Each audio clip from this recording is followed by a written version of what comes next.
আসল বন্ধু। এক ঘন জঙ্গলে এক হরিণ আর এক খরগোশের মধ্যে খুব ভালো বন্ধুত্ব ছিল। হরিণটির নাম ছিল চঞ্চল আর খরগোশটির নাম ছিল বোকা। চঞ্চল নিজের দ্রুততা ও সৌন্দর্যের জন্য পরিচিত ছিল, আর বোকা নিজের চতুরতার জন্য। তারা দুজন প্রতিদিন জঙ্গলে খেলতো আর একে অপরের সঙ্গে খুব মজা করত। একদিন যখন তারা খেলা করছিল, এক শিকারী তখন চঞ্চলকে দেখল আর তাকে ধরার কথা ভাবল। শিকারী চুপ করে জঙ্গলে একটি জাল বিছালো আর হরিণটিকে ধরে ফেলল। চঞ্চল জালে ফেঁসে গেল আর খুব ভয় পেয়ে গেল। সে বোকাকে সাহায্যের জন্য ডাকল।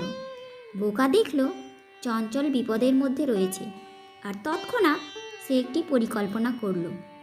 সে শিকারীর কাছে গেল আর তাকে হরিণের কাছ থেকে অনেক দূরে নিয়ে গেল, আর শিকারীকে বিশ্বাস দিল যে জঙ্গলে আরও অনেক হরিণ রয়েছে।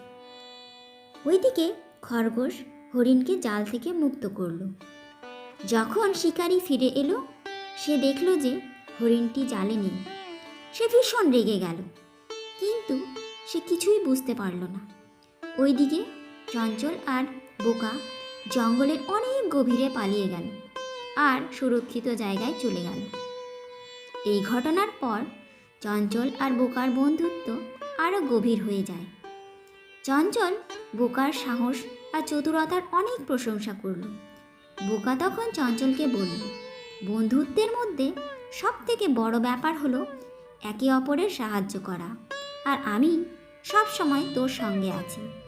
এই গল্পটি থেকে আমরা শিখলাম যে আসল বন্ধু সেই হয় যে বিপদের সময় তোমাকে একা ছাড়ে না আর সর্বদা তোমার সাহায্যের জন্য তৈরি থাকে।